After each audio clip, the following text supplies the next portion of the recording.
Good morning, everyone. It's really nice to see the auditorium full on a Friday morning.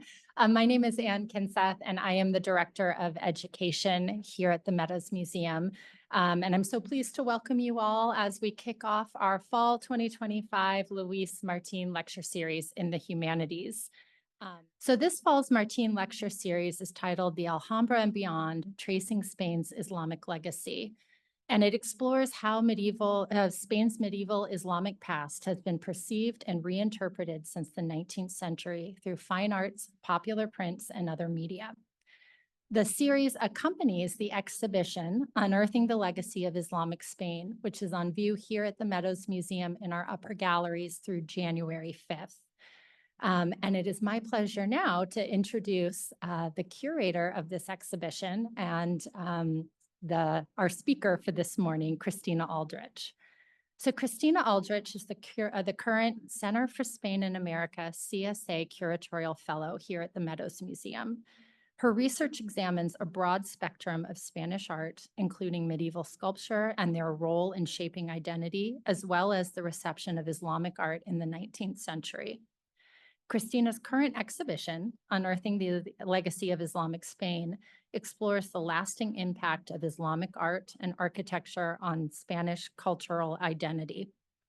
Her dissertation, titled Inventing the Immutable Virgin, Medieval Sculpture for a Multi-Confessional Castilian Society, focuses on the devotional and communal functions of polychrome wooden sculptures of the Virgin and Child in medieval Castile and Leon. Previously, Aldrich was the Vilcek Curatorial Fellow at the Metropolitan Museum of Art, where she completed research on the collection and archives at the cloisters. She's also taught at New York University and worked in the education and development departments at the Hispanic Society Museum and Library. Cristina holds a BA in Spanish and History of Art from Cornell University and an MA from the Institute of Fine Arts, NYU, where she is also currently completing her PhD. So with that, I invite Cristina to the podium. Hi, good morning, everyone. Thank you so much for being here today. And thank you, Anne, for the introduction. So over the next hour or so, my goal is to introduce you to this exhibition and explore how the works on display, along with the artists and authors who created them, really reflect a pivotal moment in Spanish history. The 19th century was a time when Spain's Islamic past, its nearly 800 years of Muslim rule, was being re-examined and woven into the fabric of its national identity. This process, however, is far from simple. Artists and writers of the period approached this history in diverse and sometimes conflicting ways. But by looking at these works collectively, we can ask key questions like, how did Spain's medieval Islamic past manifest visually in the works of Spanish, French, British, and American artists? And how might viewers at the time have responded to these depictions? And finally, how has this shaped our own understanding of Spanish history today? So I encourage you to keep these questions in mind, and I really welcome your thoughts and any feedback during the Q&A at the end of the lecture. But I want to note that today we'll focus primarily on design and national identity. You'll notice, however, that two key elements of the exhibition won't be discussed in depth, and that's the star of the exhibition, which is the capital from Medina al-Zahra, which Professor Ali Alibhai will explore in next week's lecture, and much of the photography, which I will address on November 1st, with the role of photography in promoting Spanish tourism. So I have to address very briefly just how the idea for the exhibition came about. And it really began with a fascinating challenge, which was how to center a narrative around the capital from Medina al-Zahra, the earliest piece in our collection. It's from circa 965, and the only Islamic one. Our director, Amanda Dotsip, had been considering how to display this object for nearly 20 years, and it became the perfect opportunity to craft a new story about it. And you can see on the left-hand side of the screen what the capital looked like just a few months ago, down in the Founders Gallery here on the first floor. So working with the permanent collection as well as resources from Bridwell and De Goyer libraries here at SMU, as well as local collections, the Capitol became really the focal point for a broader exploration of views of al-Andalus and how artists looked to Spain's Islamic past to really shape a sense of identity. And as the exhibition started to take form, it became clear that the central figures, for example, artists like Fortuny, architects like Owen Jones, and writers like Washington Irving, were all grappling with the question, how does Spain's past, Islamic past, relate to its modern identity? And here's just one more shot of the Capitol in its current installation. Now, to fully understand how medieval Spain became a focal point in the 19th century, we really need to take a step back and briefly revisit the history of Muslim rule on the Iberian Peninsula. And I apologize to medievalists in the room. This is going to be a really cursory overlook. In 711, an Arab and Berber army under the Umayyad Caliphate arrived in the Iberian Peninsula, quickly taking control of most of the region, with the exception of Galicia and Asturias-León in the north. The new territory, called al-Andalus, was governed from Cordoba under the Umayyad Emirate. And after the Umayyads were overthrown in 750, Abdul-Rahman I fled to Spain and founded the Umayyad Caliphate. So you can see these dates here. Under his leadership, he initiated the construction of the Great Mosque of Cordoba, which would become a landmark of Islamic art and architecture. And I just want to point out that instead of framing the year 711 as an invasion or conquest, as it is often framed, we can really start to think about it more as a moment of new alliances and shifts in power.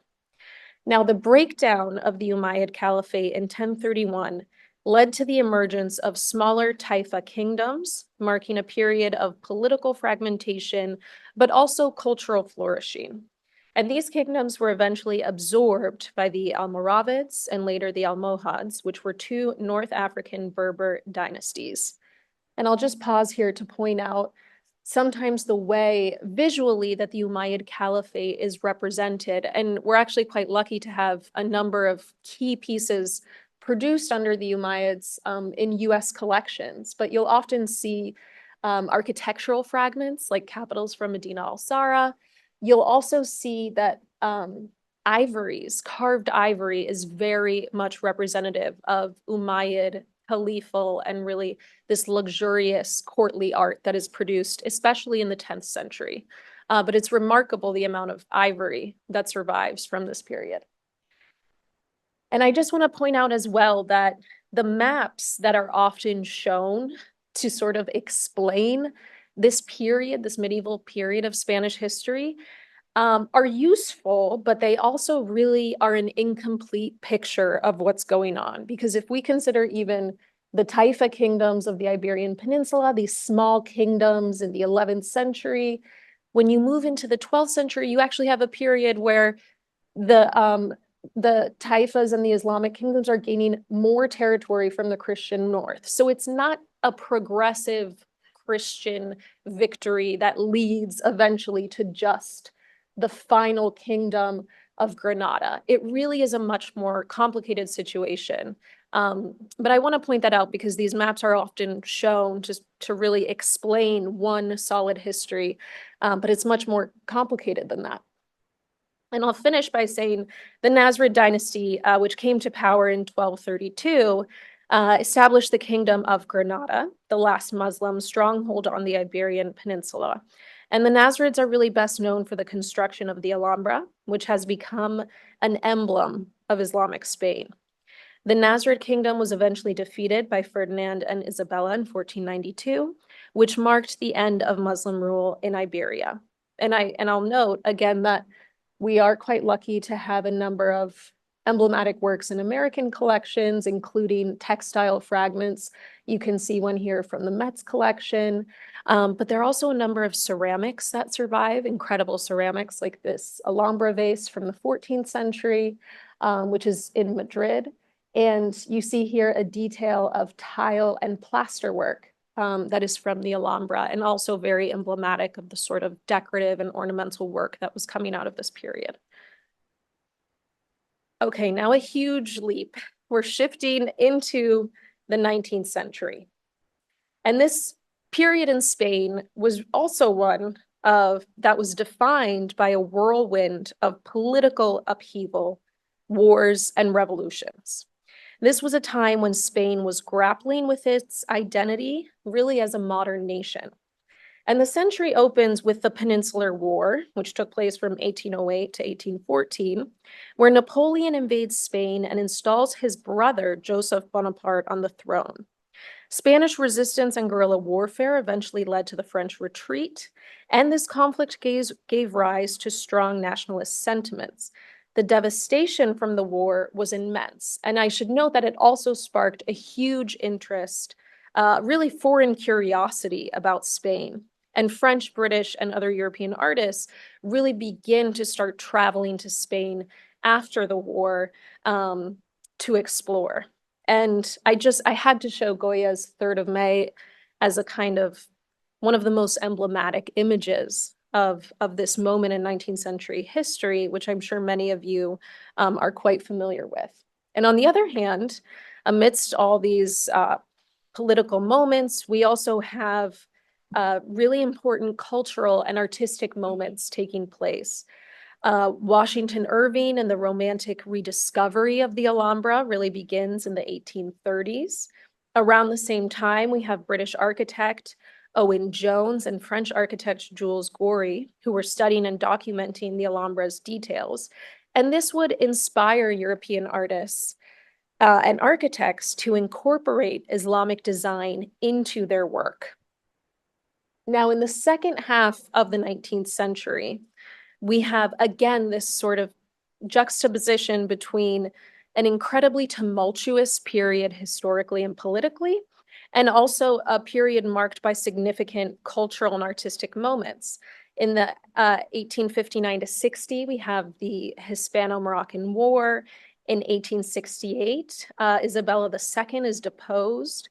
And then around that same time, we have the Spanish artists Mariano Fortuny and the Madrazos, who you see on the left, living in the Alhambra and setting up shop here and painting images of the Alhambra for 2 years. This is also when the restoration of the Alhambra by Rafael Contreras begins, and we will, of course, come back to this.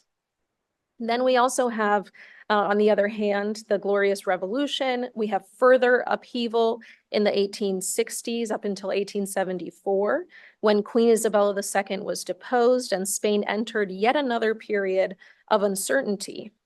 So there was a brief experiment with a republic, but the Bourbon monarchy under Alfonso XII was actually reinstated in 1874. So there's quite a lot going on. And now, with this broader historical and cultural context, we'll focus on really a key figure in shaping how 19th century Spain viewed its own architectural and historical heritage. And the artist, Genaro Pérez Villamil, is really considered one of the first important Spanish Orientalist painters. But his vision of Spain's Islamic past was unique and really deeply tied to his view of Spain's future. Villamil was born in Galicia in 1807, just before Spain's War of Independence. He originally pursued a military education, but eventually shifted his focus to literature and then painting. After a trip to Puerto Rico in 1830, where he worked on decorative projects with his brother, Villamil returned to Spain and gained recognition as a landscape artist. His early works follow the French academic tradition, but after meeting the Scottish artist David Roberts during a trip to southern Spain in 1833, he adopted a more romantic style, which is what we see in these two paintings here.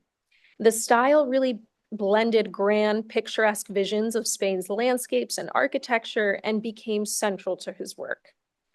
So here, the first painting, Vista del Castillo, really was completed almost 14 years after Villamil's trip in 1833 with David Roberts. It's a romantic landscape with mountains, the sea, you see some ruins. You also see Gibraltar in the background, and it blends this sort of medieval, a glimpse of medieval history. But in the foreground, you see these images of bandits, which become kind of this trope of southern Spain, and something that Villamil will show in many of his pictures as sort of indicating we're in the south, we're in Andalusia. And this is also, it just happens to be the first painting by Villamil that was acquired by the Prado Museum shortly after his death. And it's one of the few that the Prado has. Then in the second image, we see Villamil's procession in Covadonga, which is from 1851. This was commissioned by the Queen at the time, Queen Isabella II, and it reflects the historical narrative that sought to emphasize Spain's Christian identity before 711, so prior to the Islamic presence, in 711. The painting captures a dramatic view of the Asturian pilgrims in a procession at Covadonga, which is the legendary site where Pelayo, who's regarded as the first Christian king of Spain, supposedly defeated Muslim forces. And the victory, only a few years after the initial presence of Muslims on the peninsula, is traditionally viewed as the starting point of the so-called Spanish Reconquista or Reconquest, and the foundation of the Christian Spanish monarchy. And this is something that Isabella II was very concerned with aligning herself with. Now, the significance of this moment is really reinforced by Villamil's inscription on the lower right, which is hard to see. It's right here, hard to see in this image. But it says commemoration of the Battle of Covadonga and the origin of the Spanish monarchy. And the subject matter aligns with this 19th century effort to underscore Spain's Christian roots. But Villamil seems to mostly avoid an overt celebration of Christian victory over Islam. We will see images later that are much more kind of aggressive in doing this. And the nuance in his depiction really reflects a broader tension in the 19th century between the romanticization of the Middle Ages and the more complex realities of Spain's medieval past, which Villamil was absolutely aware of. One of his most significant achievements was this landmark project, España Artística y Monumental, or Artistic and Monumental Spain, which is a 3-volume series published between 1842 and 1850. And this documented Spain's architectural heritage. The series includes over 140 lithographs. So it was published, again, in 3 volumes over an 8-year period. And it aimed to inspire both national and international audiences to appreciate Spain's monuments. And I should note that it was published originally in French and Spanish. The text has the two side by side. The project was a collaboration between the artist Villamil and politician and writer Patricio de la Escosura. And while it did showcase many Christian monuments, cathedrals, monasteries, and castles, it did also highlight, even if it was in subtle ways, the legacy of Islamic architecture, really, again, in a conservative manner. And this reflects Villamil's view of Spain as a Catholic nation deeply tied to its medieval past. But again, this past is complex to Villamil. And the project, I think, can be seen in part as a counter-response to Orientalist portrayals of Spain that often highlighted southern Spain and its Islamic monuments like the Alhambra, the Great Mosque of Cordoba, and even Seville's Alcázar. There is no depiction of the Alhambra in this volume. Villamil's series really emphasized, again, the Christian monuments, especially those in Castile and Aragon, but also incorporated unique mudéjar and Islamic elements. And we'll come back to this term, mudéjar. But while romantic foreign artists often exoticized Spain's Islamic past. Some scholars, including Claudia Hopkins, have argued recently that this work was used to position Spain's history as a modern, forward-thinking nation, one that did not see its Islamic past as a hindrance, but rather as part of this, again, very complex identity and past. Now, the print that's featured in the exhibition is this one. It is a page taken from the book. It is the Chapel of St. Ildefonsus at the University of Alcalá de Henares, which is right outside of Madrid. The image, like many in the series, actually exaggerates certain architectural details. Curiously here, it's the artesonado, and that is the carved wooden ceiling, which you can see here. And that really is a hallmark of Islamic influence on Spanish architecture. And this probably would have been constructed in the early 16th century. Keep in mind that this is the time after the expulsion of the Jews and after a time of forced conversions on the Iberian Peninsula, when you have Muslim craftsmen and even Christian and Jewish craftsmen working for Christian patrons in a style and a tradition that they knew, which was Islamic. And you also see in this image, it features a father and son admiring the tomb of Cardinal Francisco Jiménez de Cisneros, who was a prominent figure in Spain's religious and political history, but mostly because he was a ruthless inquisitor. That's really how he is remembered. So it is somewhat ironic, I think, that you have Villamil placing him staring directly up at the artesonado. And I just have to read one sentence from Escosura, the text that accompanies the images, when he is describing the ceiling. He says, if the whole is well documented or well understood, if the parts are divided with simplicity and symmetry, if the ornament is distributed with prudent economy, then the execution is such that one might doubt it was made by human hands, inclining the mind to believe that nature itself produced this wonder with the intent that it should shelter the ashes of Cisneros. So on the one hand, he's admiring the craftsmanship. On the other hand, he's saying not made by human hands, but made by nature. Now, this is a little ambiguous, and you can see passages like this throughout the text where there's a sense of admiration, and that admiration, Escosura doesn't know where to place it. And I just have to point out too, since we're here at the Meadows and we have this incredible painting of Juan de Borgoña, this painting is depicted right here in Villamil's print. So even though you might say, wait, that doesn't look exactly like it, it's a little bit off, it really is the painting that was there in the 19th century. You can see a reproduction of it if you visit Alcalá de Henares today. And you can also see in this image, and I'm sorry I don't have a better quality image, this sense that the dimensions are completely exaggerated. This is not, you wouldn't even think this is the same space. So Villamil absolutely took liberties, artistic liberties. Accuracy was not the goal in a lot of these representations. It was a celebration of monumental architecture, and the sort of concern for replicating things exactly was just not a priority. But I encourage you to definitely take a look if you have time after the lecture to go see this work by Juan de Borgoña, which shows, I should mention, the investiture of St. Ildefonsus, but this face is really the face of Cardinal Cisneros, whose chapel he's in. Okay, so we're going to move now to the Alhambra, and we really can't talk about Spain's Islamic heritage without emphasizing the pivotal role that the Alhambra played during this time.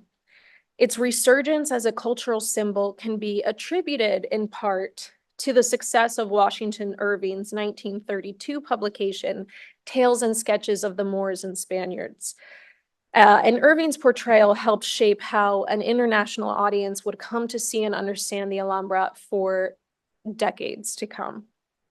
And I should note here, I don't want to give the impression that the 19th century was the first time ever that the Spanish showed interest in their Islamic monuments. When the Bourbons were briefly residing in the Alcázar of Seville in 1729 to 1733, during that stay, they also visited the Alhambra, and this is the first time we see at least a recorded concern for its preservation. And then several decades later, in 1760, the Real Academia de Bellas Artes de San Fernando, which is a very important artistic institution, initiated a study of the Mosque of Córdoba and the Alhambra, which resulted in the publication Antigüedades Árabes de España. So that was at the end of the 18th century. Now, these were moments that are certainly important to point out, but it really was in the 19th century that the sort of momentum takes over to analyze these monuments. And it was in 1832, as I mentioned, that the American diplomat and writer Washington Irving published this book, and it became immediately very influential. The book is a combination of history, legend, and Irving's own personal narrative, which blended real events with, of course, fantastical elements. Irving introduced readers to the Alhambra as a place of mystery, romance, filled with legends of what he called Moorish kings and Arabian knights. His work also spurred international interest in Andalusia in general, and brought attention to the conservation needs of the structure. And I'll note that it became a protected national monument several decades later, not until 1870. But most scholars would agree that Irving had certainly a hand in bringing conservation efforts to the fore. Now, the book's success absolutely led to an influx of foreign tourists to Spain, many of whom were eager to see what Irving portrayed as both enchanting and exotic. And in fact, Spanish officials actively promoted this tourism, recognizing the value of the Alhambra as a cultural icon. However, it's important to note that Irving, as celebrated as he is today, even still in Spain, also viewed Spain's past as distinct and separate from Europe. And this really fell in line with the prevailing American, British, French notions of Spain's history as completely separate. This old saying that Africa begins in the Pyrenees that was repeated, is often repeated about 19th century writings about Spain, was in fact certainly true in the minds of many foreign writers. Now, before settling in the Alhambra, Irving had traveled to Seville in 1828, where he began researching Christopher Columbus. He had been asked by the American ambassador, Alexander Everett, to translate newly discovered documents about Columbus's life, but the project really expanded into a full biography. The Scottish painter David Wilkie, who was a close friend and companion of Irving, captured this moment, of Irving's research in this painting. And here he is in the archive, the Archivo de las Indias in Seville. And here's a monk kind of watching him and telling him what to look for and what to look at. Irving even indicates in Tales of the Alhambra to Wilkie, and some think that these opening lines are crediting Wilkie with the idea to write the book. He says, "You then urged me to write something that should illustrate those peculiarities, something in the Harun al-Rashid style, that should have a dash of that Arabian spice which pervades everything in Spain. I call this to your mind to show you that you are in some degree responsible for this present work, in which I have given a few arabesque sketches from the life and tales founded on popular traditions, which were chiefly struck off during a residence in one of the most Morisco Spanish places in the peninsula." And I'll just note too that Irving's academic rigor has been questioned by many historians, starting in the 19th century, especially outside of Spain, but his work remained highly influential. And here I just want to show during his stay in 1829, Irving was given the extraordinary privilege of living inside the Alhambra itself. He was housed in what had once been the emperor's chambers, though they had never actually been used by Charles V. And in a letter to a friend, Irving said about his stay, "I have never had such a delicious abode. One of my windows looks into the little garden of Linda Raja. I am so in love with this apartment that I can hardly force myself from it to take my promenades." So you can get a sense here. Irving really loved staying here. And his residence in the Alhambra solidified his connection to the site. And over time, the apartment has taken on a kind of relic status. There's now a plaque that marks the location where he stayed. There are constant references to Washington Irving and Granada and the Alhambra if you visit. And this is one of the photographs featured in the exhibition, which shows the Mirador of Linda Raja, which also gives out to the same view that Irving would have had. And I'll just note that, again, this book has had remarkable staying power. It's been continuously reprinted in dozens of languages and remains in print today. And it really, I think, should make us question how his stories became so entrenched in popular culture and have often overshadowed any actual history of the site, and still continues to blend reality with fantasy in a way that fascinates people still today. Now, staying with the Alhambra, I want to shift focus to the artist Mariano Fortuny y Marsal. He was one of the most celebrated Spanish artists of the 19th century. He was orphaned at a young age. He was raised by his grandfather in the Catalonian town of Reus. And his grandfather was both a carpenter and sculptor. So Fortuny began his formal training in Barcelona, and his talent was quickly recognized. He won a prestigious prize. He traveled to Rome to continue his studies. And over the course of his career, he traveled extensively. He spent time in Seville, Paris, Naples, Venice, and of course, Rome. Though it was his time in Granada between 1870 and 1872 that really proved essential to his artistic style towards the end of his, unfortunately, very short life. And during this period in Granada, Fortuny collaborated with fellow artists like Martín Rico y Ortega and his brothers-in-law, Raimundo and Ricardo de Madrazo. This watercolor on the left is a new acquisition here at the museum, and it's now featured in the exhibition, and it was likely a preparatory study for a larger oil painting. The scene is believed to depict a corner of the Sala de los Abencerrajes, which is adjacent to the Court of the Lions.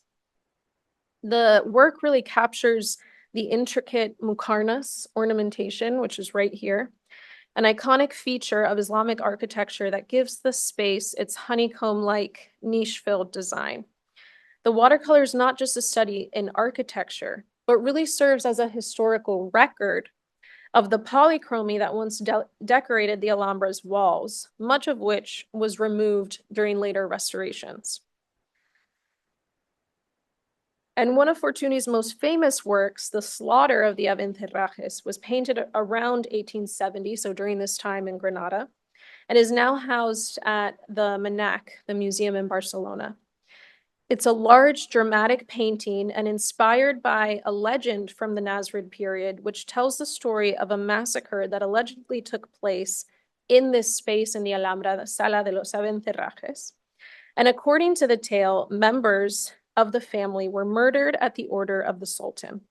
And while the story is likely more myth than fact, it provided Fortuny with a very powerful narrative, one that tied together his fascination with history, Orientalist themes, and the rich architectural beauty of the Alhambra. And our watercolor here may have been a study for this very painting. The detailed rendering of the room's muqarnas vaulting and other architectural elements suggest that Fortuny was carefully studying the space in preparation for this oil painting. And there are other oil paintings as well, sort of narrative history paintings that Fortuny completed during this period. And in this painting, he really translates translates these architectural details into a more dynamic theatrical setting, filled with the tension and drama of this legend, which became also very popular in the 19th century. And here I just want to show an image as well of this space through a photograph taken by Rafael Garzón. This photograph is not featured in the exhibition, but other photographs that he took are. And you can see it's really not an exact copy of the space, if it is in fact a corner in this room, which I know some of you have been to the Alhambra more recently and might have other ideas, which I'm open to. But I do think it's possible that Fortuny was also just taking artistic liberties and kind of shifting things around to see how it would work in this space. Here is an image of this space today. I'd also like to discuss the frame, which is a really exciting part of the work, and something that probably stands out to you immediately when you go look at this watercolor. The frame is adorned with the Nasrid motto, "There is no victor but God." That's shown here and at the bottom. And it's a phrase that's repeated throughout the Alhambra's decorative program. The frame was made using the inlay technique known in Spanish as taracea, which is from the Arabic tarsi, related to the English word intarsia. It may have been crafted by the workshop of Enrique Linares. So these two are examples of frames and really some mini Alhambra decorations that the Linares family produced in their studio. And there were several studios like this located in the Alhambra in the second half of the 19th century, including that of Rafael Contreras, who was the head restorer of the Alhambra. And they usually specialized in creating plaster architectural models of the Alhambra's courtyards and halls, as well as these intricate wood pieces, which could also be huge pieces, beautiful pieces of furniture. But frames and small-scale models were part of a rich tradition of what is called alhambrismo, so this Alhambra style of ornament. And many actually ended up being purchased by British travelers who then donated them to the Victoria and Albert Museum in London, where you can see many of these plaster models and frames today. And here's just another example of another member, Abelardo, of the Linares family. Here are some of the taracea frames that he created. And again, you can see that you could fill these frames with photographs, but also little stucco architectural models of spaces of the Alhambra, real or fictional. And you can see that here as well.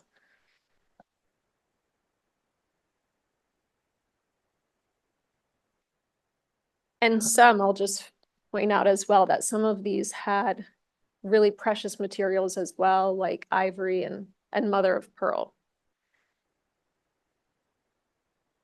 But Fortuny also, of course, depicted the Alhambra in quick sketches, which we see in letters like this one, which he wrote with Martín Rico in about probably 1871. The letter that we see here was written to American collector William Hood Stewart and captures this sort of melancholic mood of Mariano Fortuny and Martín Rico after the death of their friend, the Spanish painter Eduardo Zamoquai. The drawing of the Alhambra's patio of the lions and Rico's sketch of the Granada skyline, which you can see here, really reflect not just their deep admiration for Granada's beauty, but also really how much they enjoyed staying here and working here.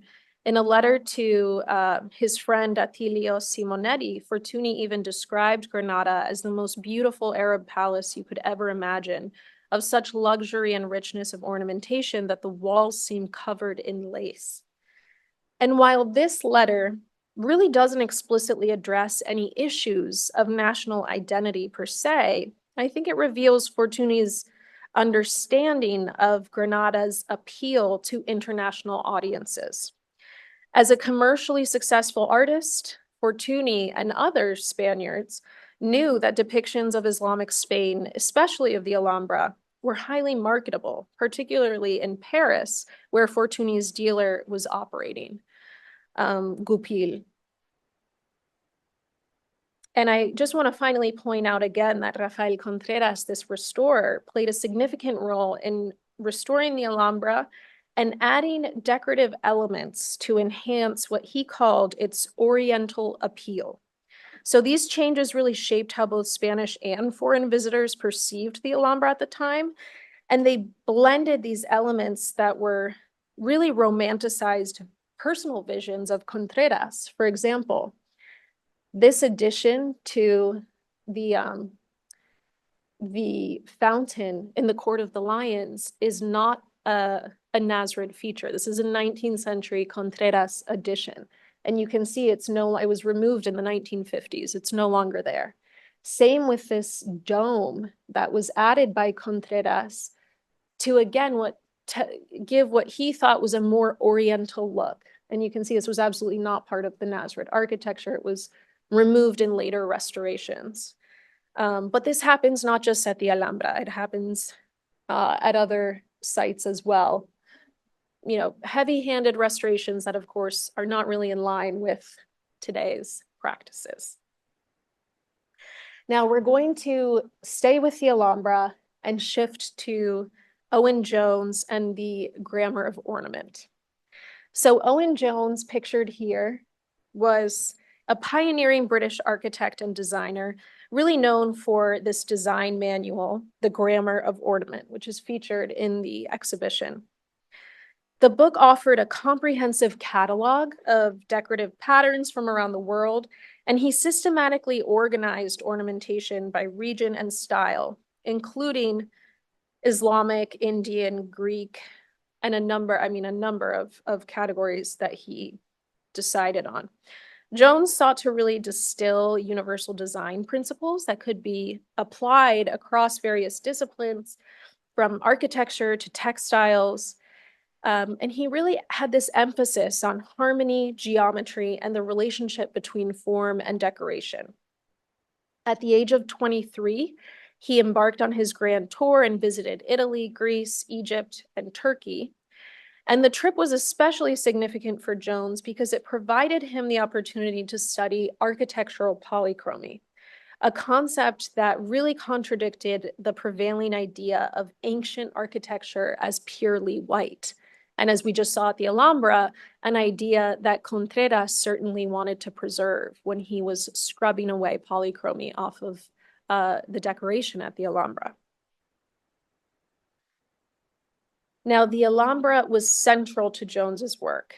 In 1834, so this is before the publication of Grammar of Ornament, he traveled to Spain with French architect Jules Goury to study and document the Nasrid Palace. After Goury's sudden death from cholera, Jones continued the project alone and published plans, elevations, sections, and details of the Alhambra in 1842.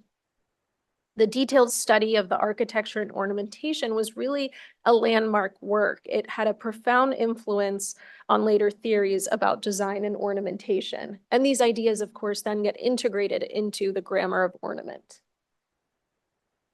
Here you can see his fascination with tessellation and the tiles of the Alhambra, which played a significant role in his design philosophy. He admired the intricate geometric patterns, the vibrant color combinations, which he and others then integrated into Victorian design. And again, this becomes part of the decorative arts. These elements get incorporated into textiles, wallpapers, ceramics, and make it really this Alhambresque style. And it was highly fashionable at the time. Now here I just want to show a detail as well of the page that's open upstairs in the exhibition, where exactly these were taken from. You can see some from the Court of the Lions, paneling windows from Hall of the Ambassadors, and here really this fascinated ceiling, which is above the Court of the Fish Pond. And I couldn't find an image of it. I have not been to the Alhambra recently, but maybe you, Holly, have an image to compare, because Owen-Jones did take some artistic liberties. I mean, he was very concerned with the central geometry of it, but even the polychromy reproduced here is not, we can't say is entirely accurate. And that really has to do with the process of chromolithography as well. And Owen-Jones was committed to printing this publication in color. And it was this process, chromolithography, a very innovative and expensive printing technique that allowed for the detailed multicolor designs. And Jones personally funded much of this process to ensure its high quality. The labor-intensive method required sometimes up to 40 stones to print each color separately. And he would experiment too with oil-based and acrylic-based pigments and inks to see what would come out, what would work best, and what would stick. So I encourage you all to look closely at the details of the page upstairs if you get a chance.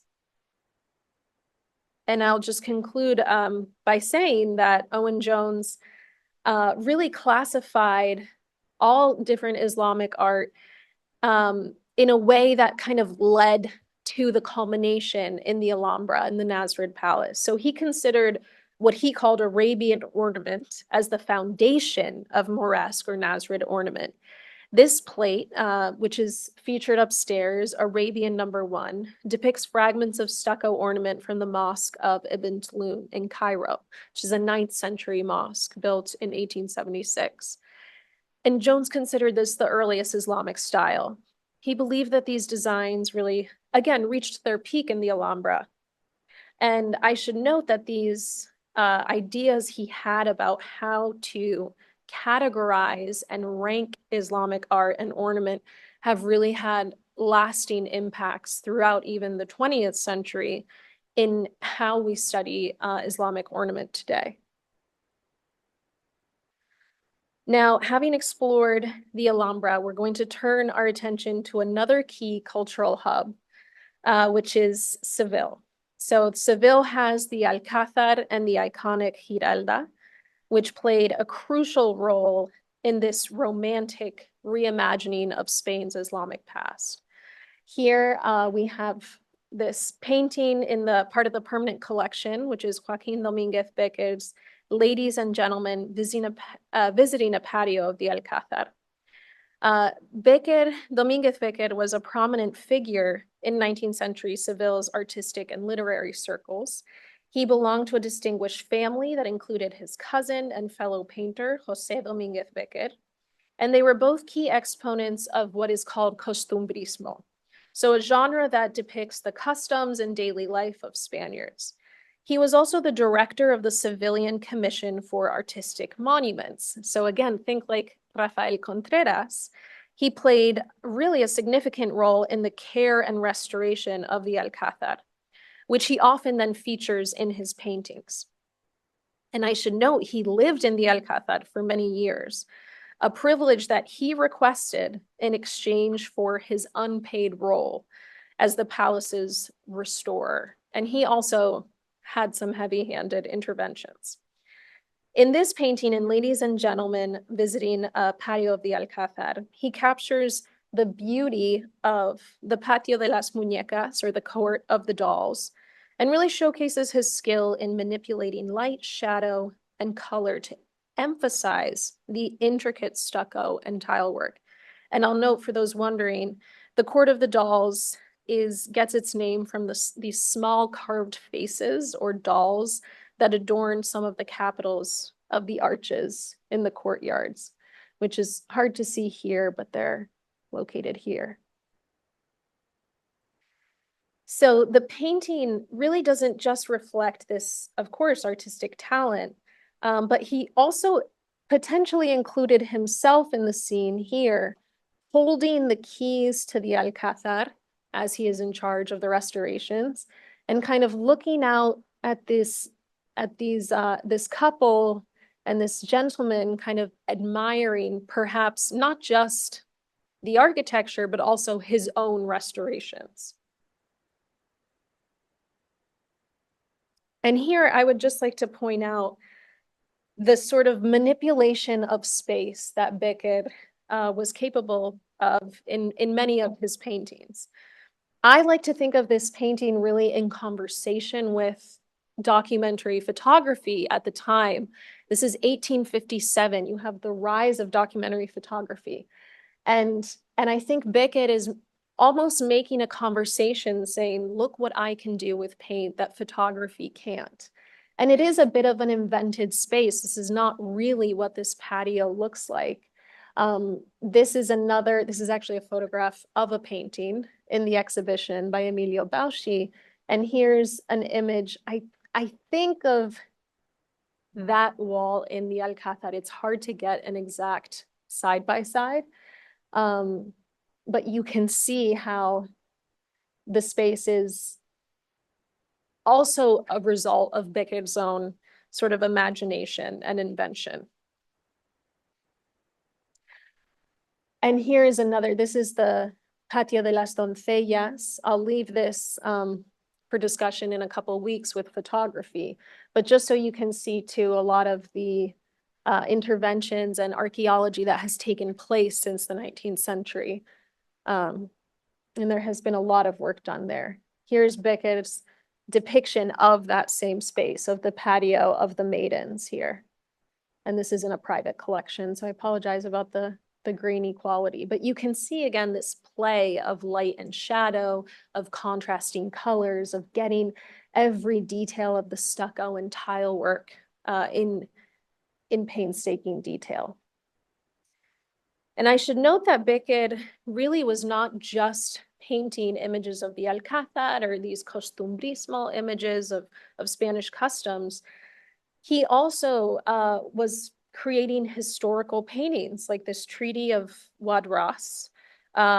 This painting is actually often contrasted, and I apologize, I don't have the image of Fortuny's large canvas of the war in Morocco, but this is very different. This painting along with a preparatory study for it here depicting this figure standing right here. And it really shows Beckett's fascination with Spain's, again, what he considered to be an Oriental heritage, and also a relationship with Morocco that went beyond just the 1859-1860 relationship with Morocco, one that many Spaniards saw going back hundreds of years. And it really also romanticized the view of Islamic Spain with these historical realities of the Treaty of Wadras, which followed Spain's war with Morocco in 1860. Now, this was a commission that was given to Beckett by the Seville Council, commemorating the end of the war. And in order to document his work, he actually did travel to Morocco, like Fortuny, and was awarded the Cross of Charles III on his return. Now, I just want to, I think we're okay on time, conclude here with Martín, Rico, y Ortega. So the other iconic space in Seville is the Giralda. So in this letter, also from the Stewart album, like the Fortuny and Rico letter we saw earlier, we see now the emphasis on another Islamic monument, the what is known as the Giralda, but what was once the minaret of the Mosque of Seville. Now, Martín Rico y Ortega was one of the most influential landscape painters of the 19th century. He began his studies in Madrid under the guidance of Genaro Pérez Villamil, the Villamil we saw earlier. And in the 1860s, he spent much of his time in Paris, where he became one of the first Spanish painters to adopt plein air painting. And when the Franco-Prussian War broke out in 1870, Rico returned to Spain and traveled to Granada with Mariano Fortuny and Ricardo de Madrazo, where he focused primarily on watercolors. And in 1872, he traveled to Venice with Fortuny as well. So this work in the exhibition is a depiction again of Seville's iconic Giralda, which he captured in this letter to William Hood Stewart. He notes that this view of the Giralda was visible from the balcony of his lodging. Now, the Giralda itself, the minaret of the mosque, was an Almohad construction of the 12th century, and became a Christian bell tower after Seville's conquest in 1248. And despite its transformation, much of the original Islamic architectural features, such as the smooth stone foundations, the polylobed arches, and intricate brickwork, remain intact. The interior ramp spirals up to a breathtaking view of the city, and a site that probably inspired Rico's artistic vision. And I should note that this section here that we see includes spolia from Medina al-Zahra. So it includes capitals, architectural fragments that were taken from Cordoba and then moved to Seville in the construction of this minaret. And we see this in other sites around Spain and churches and even in North Africa as well.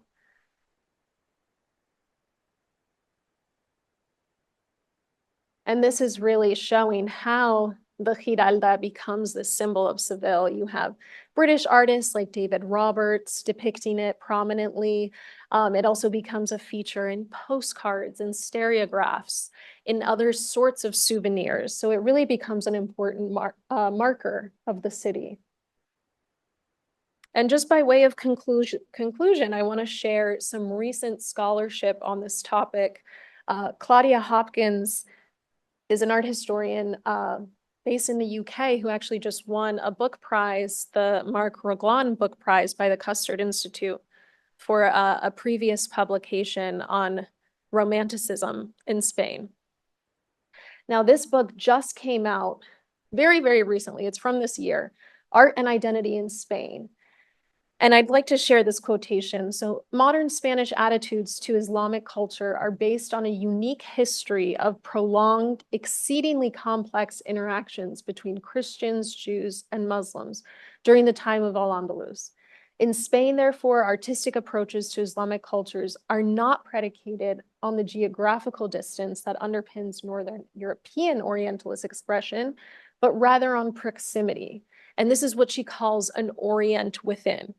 So this is kind of, I just want to show one example of directions that scholars are taking right now to address this issue and really address what has historically been considered a sort of lack of scholarship, particularly on Spanish artists working in the 19th century and the very complex attitudes that they had towards Spain's Islamic past. Now, all of that said, this is, of course, a topic as well that has been covered by, literary historians, art historians in different ways. But we'll continue to see throughout the next 3 weeks different attitudes by different scholars and the sort of contrasts that have led to these debates about still how we view this period of almost 800 years. And I'll just note, Eric Calderwood's most recent book here, he's going to be our speaker on November 8th. And I'll leave this here so you can see what's coming up. But thank you. And any questions, please feel free to ask. Thank you. This isn't a question, it's an observation. Most of Spanish history, art history particularly, has been written by Brits. And the new movement is for Spanish people to write about their own thing. So many of the things that we read are about, they're from a British point of view. And that's been a huge change in the writing about Spanish architecture and culture. Thank you. Okay, we'll continue with questions. Cristina, that was such a wonderful talk. I think one of my favorite parts of the talk was you elaborating on Washington Irving's stay at the Alhambra. I was curious about politically, how he got permission to do that, if other artists and historians were allowed the same privilege, and I guess just what the legacy of that stay looked like for him. Yeah, thank you. He did get permission because he was a diplomat and he was going here, on the request of the American ambassador. How common was it for foreigners to stay in these apartments? I don't think very common, but it did happen. And there were some Brits who stayed here as well. And even Mariano Fortuny And Madrazo had special access to storage spaces in the Alhambra because they were friends with Contreras, the head restorer. So they were then able to use little rooms, and they got to see access of things that were being excavated, things that were being discovered. So I think for certain people, you could certainly get access. But there was also, I mean, there was not a ton of security at this time. And there are political cartoons that show people, foreigners especially, kind of chiseling parts of the Alhambra away and bringing pieces back to wherever with them. So it wasn't that it was, you know, completely abandoned in ruins in the 19th century, but at the same time, it's not what it is today. There were certainly a lot of exceptions made for people to get access. Okay, we'll take two more questions given our time. I'll come here and then up to this side. I'd like to ask you about the polychroming. Mhm. And since there was an attempt to restore it to an original condition, has there been any attempt to restore any kind of polychroming at the Alhambra that you know of? So I know that in Granada, there have been studies. At the V&A, there have also been intensive studies of the stucco and the polychromy. The goal was not to restore it to any original state in the 19th century. Contreras's goal was to make it look more Oriental. In subsequent restorations, Ali, you might know more about this than I do. I am not sure about if there have been efforts to add more. I do believe there, most recently, about 2 years ago, post-COVID, there's a new section, wasn't discovered, but restored, and they have restored it with a lot of the polychromy. And what that polychrome had dated, was that original color? I mean, when was that original color put on? So when we actually have descriptions of the Alhambra, and today when we go see it, it's completely like white washed walls.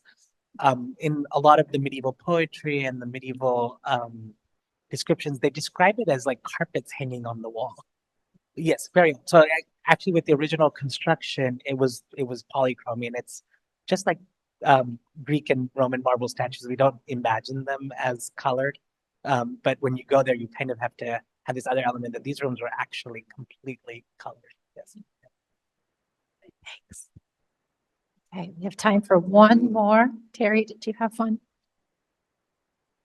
I've always been curious about what prompted the Muslims to cross into Spain. Usually it's for riches of like minerals or areas for agricultural expansion or resources of some kind. Do you know why they originally decided to come into Spain? I would imagine for some of the reasons you just listed. And I also think, again, that current scholarship is really emphasizing this period, not so much as one of conquest and invasion, but really more than you have a group of loosely organized Visigothic kingdoms who sometimes were more than happy to create alliances with these newcomers who were bringing incredible architectural innovation and running water and restoring Roman aqueducts and really revitalizing what had been oftentimes quite a neglected land. Well, I would like to end by thanking you so much for such a great way to kick off our 4-part series. For all of you, thank you for being here. We look forward to seeing you next week at 10:30, where we have Dr. Asgar Alibhai, who will be focusing on the capital in the museum's collection. So we will see you 1 week from now. Thank you so much. Thank you.